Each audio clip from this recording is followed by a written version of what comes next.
가데스 바네아에서 미리암을 잃고 호르에서 아론을 잃었습니다. 그 슬픔을 끌어안고 이제 또다시 갈 수밖에 없습니다. 그래서 호르에서부터 간 곳이 어디냐 하면 곧바로 또 동쪽으로 가면 안 될까요? 근데 여전히 에돔 족속이 있기 때문에 그 강력한 반발 때문에 가지 못했습니다. 그래서 내려간 곳이 어디냐 하면 홍해길로 다시 내려가는 것입니다. 백성이 호르산에서 출발하여 홍해길을 따라 에돔 땅을 우회하여 하려 하였다가 길로 말미암아 백성의 마음이 상한지라. 정말 갔던 길을 계속 가면은 백성들도 신이 났을 텐데 막혀서 우회해서 호르까지 왔고 호르에서 홍해길을 따라 내려갑니다. 따라 내려가다가 만나는 곳이 팀나라고 하는 곳입니다. 성경에는 팀나라고 하는 장소 이름이 없습니다. 그렇지만 지금 이 사건 속에 등장하는 것을 확인해 보면 팀나일 수밖에 없기 때문에 팀나라고 말씀을 드립니다. 홍해길을 따라 내려갑니다. 홍해길을 따라 백성이 내려가다가 이제 원망하게 됩니다. 길이 너무 또 싫잖아요. 다니는 길이 너무 싫어서 마음이 상했습니다. 백성이 하나님과 모세를 향해서 불평하기 시작했습니다. 근데 이 광야는 조금 조심했어야 될 광야입니다. 여러분들, 사람들이 막 수근수근대면서 밤에도 낮에도 몇몇이 모이면 수근수근대고 쏙닥쏙닥대고 그런 소리들을 동물이 듣는 것 같습니다. 동물들이 들으면서 왜 이렇게 시끄럽고 왜 이렇게 불평이야 하는 마음을 갖는 것 같습니다. 그러기에 그 백성들이 머물렀던 그 장소에 불뱀이 나타납니다. 불뱀이 나타납니다. 그 사건이 이 장소에서 벌어지는데 한번 보겠습니다. 우리 마음이 이 박한 식물을 싫어하노라 하매 여호와께서 불뱀들을 백성 중에 보내요. 네. 근데 이거 단순한 성경 구절인 것 같습니다만은 한번 크게 확대해 보겠습니다. 우리 마음이 이 박한 식물을 싫어하노라 해서 박한 식물을 갖다가 어떤 성경책은 진절머리 나는 식물, 어떤 성경책은 하찮은 식물 이렇게 써놨습니다. 번역해놨습니다. 근데 제가 본 또 다른 성경책은 미저러블 이렇게 써놨습니다. 이 구절을 번역해보면 그렇습니다. 이 빌어먹을 음식 같으니라고 이런 식의 악평이었습니다.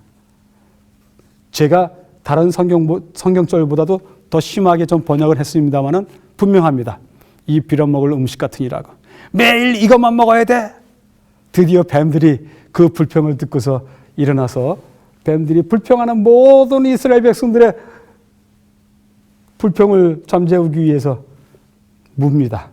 이것은 시스티나 성당에 있는 유명한 그림들 있죠? 미켈란젤로가 그린 그림. 그 미켈란젤로의 그림 중에 벽화 중에 나와 있는 그림입니다. 불뱀에 물리는 사건도 아주 많은 이야깃거리가 있는 서사적인 면을 가지고 있기 때문에 많은 사람들이 이 불뱀에 대한 그림을 그렸습니다. 유명한 화가들이 불뱀 사건을 그린 그림들이 많이 있습니다. 자, 제가 팀나라고 하는 동네에 내려갔다, 지역에 내려갔다 하는데 왜냐하면 저 구리뱀을 모세가 백성들을 살리기 위해서 급하게 구리뱀을 만들어서 나무에 걸지 않습니까? 그 구리뱀을 만들 수 있는, 급하게 찾아도 만들 수 있는 구리가 어디에 있겠습니까? 그렇게 흔하겠습니까? 근데 바로 여기 팀나는 수천 년 동안 구리 광산이 있었던 곳입니다. 지금도 있는 곳입니다.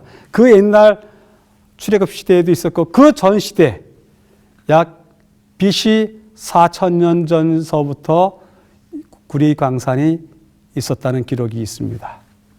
아주 멋있는 사막입니다. 광야입니다. 지금 이곳은 이스라엘의 국립공원으로 지정되어 있는 곳입니다. 산이 이 아주 높은 산들로 감싸져 있는데 그 안의 모습이 참으로 아름답습니다. 예전에 있었던 구리 광산의 내부입니다. 그 벽에 와서 노동자들이 광산 일을 하면서 그려놓은 그림들도 여전히 있습니다. 지금도 여전히 이렇게 구리 원석이 발견되고 있습니다. 지금도 여전히 구리를 캐내고 있습니다. 예, 구리 광석입니다. 여기에 구리 광산에 노동원 노동자들이 드리던 예배실, 전이죠. 그런데 이스라엘 백성들의 성전은 아니고 이집트인들의 성전단이 발견이 됐습니다. 그리고 바로 이 장소는 아니지만 이 팀나 근처에 있는 이집트인의 사원에서 이 구리뱀이 발굴이 됐습니다. 그래서 구리뱀 사건에 이 뱀을 갖다가 하나의 무슨 상징물로 여기는 것은 예전 종교에서부터 있었고, 특별히 애굽의 종교에서는 뱀이 자주 나타납니다. 그래서 구리뱀 사건, 그 구리뱀을 만들 수 있는 장소로서 팀나를 지목한다고 하면 아주 적절합니다.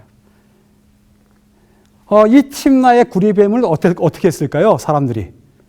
모세가 만들어서 탁 걸쳐놨던 그 구리뱀을 소중하게 간직했습니다. 왜냐하면 거기서 신비한 능력이 나타났다라고 사람들이 생각하지 않을까요? 그렇기 때문에 이 구리뱀을 보관했는데 700년 동안 보관했습니다. 출애굽 시대에서부터 보관을 해서 언제까지요? 히스기야 왕 때까지 보관을 합니다.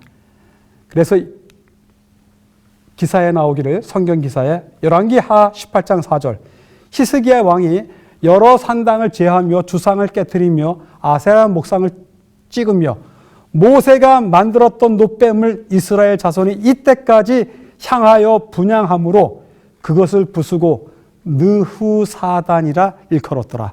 네, 성물을 존중하게 여기고 그것을 보존하려고 하는 욕망, 인간의 욕망, 그것이 그 옛날 이스라엘 백성들에게도 동일하게 있었군요. 그래서 700년이나 되도록 이 구리뱀을 보관하고 있다가 히스기야 왕이 그것을 부쉈습니다. 이 구리뱀, 그래서 성물로 여겼던 이 구리뱀을 느후스단이라고 부릅니다. 이건 성경이 이야기하는, 성경 구절이 이야기하는 언어입니다. 느후스단이라고 하는 성물을 700년이 넘도록 보관하고 있었습니다. 팀나 국립공원입니다. 아까도 말씀드렸죠? 지금은 유대인들의 몇 안 되는, 이스라엘의 몇 안 되는 국립공원 중에 하나로서 잘 보관이 되고 보존이 되고 있습니다. 이것은 왜 그런지 몰라도 솔로몬의 기둥이라고 이렇게 불려집니다. 솔로몬의 기둥들이 커다란 기둥이 4-5개 보이죠? 지금도 이 솔로몬의 기둥 저쪽 안쪽에 구리 광석이 수없이 발굴되고 있습니다. 그리고 이 팀나 전 광야를 바라볼 수 있는 아주 중요한 뷰포인트가 있습니다. 거기서 바라본 팀나 광야입니다. 팀나 광야에는 이렇게 멋있는 버섯 바위도 있고요. 그 다음에 마치 무슨 또 다른 산을 쌓아둔 듯한, 아니면 인간이 만든 건축물을 보는 듯한 그러한 기묘하게 생긴 산도 있습니다. 놀랍게도요, 이 광야의 한쪽에는 팀나 광야의 한쪽에는 오아시스가 있습니다. 그래서 팀나 국립공원에 가면 오아시스 있는 곳에서 더 즐길 수가 있습니다. 더더욱 중요한 팀나 국립공원의 볼거리가 하나 있는데요. 그 국립공원 안에는 광야 시대 때 이스라엘 백성들이 쳤던 성막이요. 그 성막의 모든 형식을 고스란히 똑같이 재현해 놓은 그러한 곳도 있습니다. 이것은 참 많은 도움이 됩니다. 구경거리가 됩니다. 자, 이 팀나에서 세렛까지 가게 됩니다. 세렛이라고 성경에 나오는 얘기 아시죠? 거기서 진행하여 세렛 골짜기에 진척. 네, 여기까지 내려왔다가 틴나까지 내려왔다가 이제 올라갑니다. 올라가서 세렛 골짜기까지 가게 됩니다. 이제 너희는 일어나서 세렛 시내를 건너가라 하시기로 우리가 세렛 시내를 건넜으니. 네, 근데 세렛이 어디 있을까요? 다행히 더 내려가지 않고 세렛까지 가게 되는데 세렛이 여기에 있습니다. 다시 올라가서 세렛이 사해, 아래 사해 오른쪽에 있군요. 이 세렛까지 가게 됩니다. 근데 아주 슬픈 소식이 있습니다. 가데스 바네아에서 떠나 세렛 시내를 건너가기까지 38년 동안이라. 바로 여기 가데스 바네아, 미리암이 죽은 곳, 호르, 아론이 죽은 곳, 팀나, 불뱀들에 의해서 백성들이 물려 죽은 곳. 이 과정이, 그래서 세렛까지 올라가는, 세렛으로 올라가는 이 길의 이 과정이 38년이 걸렸다고 합니다. 사실 람셋에서 가데스 바네아까지 갈 때는 1년뿐이 필요하지 않았습니다. 근데 나머지 가데스 바네아 세렛까지 거의 제자리에서 하루에 몇 메다나 갔을까요? 40년 나누기 이 킬로미터 전체 거리 계산하면 하루에 겨우 몇 메다뿐이 가지 못한 거리가 나옵니다. 38년 동안 이 광야에서 오고 가고 했습니다. 또다시 사진을 한 장 보도록 하겠습니다. 이 밑이 이 TV 바로 밑이 사해입니다. 그리고 여기 깊은 계곡이 보입니다. 이 깊은 계곡, 너무나 깊습니다. 그래서 이 계곡에 이 계곡으로 내려갔다 올라온다 불가능합니다.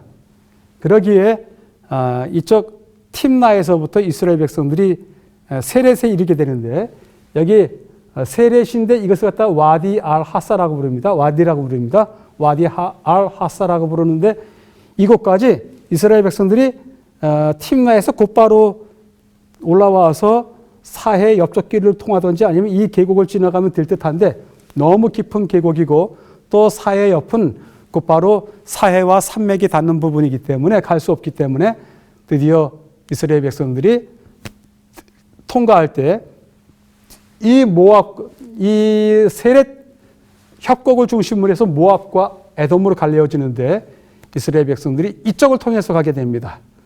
세렛 골짜기가 여기입니다. 그래서 팀나에서부터 시작해서 사해를 따라 올라가지 않고 왕의 대로, 또 상인들의 대로가 있었던 왕의 대로길 따라서 올라가서 저쪽 사해의 먼 쪽으로의 세렛 시내가에 진을 치게 됩니다. 깊어서 계곡은 통과할 수가 없었던 것입니다. 이것이 세렛 시내입니다. 여기까지 올 동안 38년이 걸렸습니다. 홍해도 건넜던 사람들이, 또 얼마 후에는 요단강을 건널 사람들이, 세렛 시내는 그 두 강에 비해서 아무것도 아니죠. 이렇습니다. 세렛 시내에서 잠깐 내려서 촬영을 하는 일은 거의 없습니다. 왜냐하면 세렛 시내가는 탐사 여행을 하시는 분들이 차 안에 타고 있으면, 자, 세렛 시내를 통과합니다, 이렇게 가이드가 안내를 해줍니다. 근데 눈 깜빡할 사이입니다. 한 2초면 이 세렛 시내가를 버스로 그냥 통과합니다. 천천히 가도 2초면 됩니다. 그래서 사진을 잘 구할 수가 없는데요. 제가 이 강의를 준비하면서 좋은 세렛 시내 사진을 구했습니다. 어떻게 구했냐면, 블로그에 성지를 다녀왔던 어떤 목사님이 블로그에 사진들을 몇 장 올려놨는데, 제가 전혀 가지고 있지 않은 세렛 시내가 사진이 있는 것입니다. 그래서 목사님에게, 목사님, 제가 세렛 사진이 필요하고 저는 그 사진이 없습니다. 좀 허락하신다면 제가 사용할 수 있었으면 좋겠습니다 했더니, 목사님께서 아주 흔쾌히 당신이 찍었던 원본 사진을 보내줘서 우리가 세렛 시내강을 지금 보고 있는 중입니다. 그래서 이 사진의 재산권은 목사님에게 있는데 목사님이 제게 아주 원본으로 그냥 주셔서 감사한 마음을 가지고 있습니다. 세례강을 지나면서 생각을 해봤습니다. 여기까지 오는데 왜 이렇게 오래 걸렸지? 이 세례강 가기는 아무것도 문제가 될 거 없는데도 불구하고 여기까지 오기 왜 이렇게 힘들었지? 하나님은 때를 기다리시는데 우리는 그 때를 시간 단위로 정해가면서 우리는 그 때가 오기를 기다리는 것 같습니다. 하나님은 시간의 때를 정하셨지만 우리는 그 때 자체를 바로 지금입니다. 바로 며칠 후입니다. 하나님 두세 달이면 되겠죠. 이런 방식으로 우리는 하나님의 때를 우리 자신의 방법대로 계산하는 것이 있습니다. 세례강을 지나면서 그런 생각을 해봤습니다. 제 생각이 참 쓸데없는 생각입니다. 여기까지 오는데 왜 이렇게 오래 걸렸지? 하나님에게 이유가 있으셨던 것입니다. 또다시 세례강을 지나면서의 이야기를 들어보도록 하겠습니다.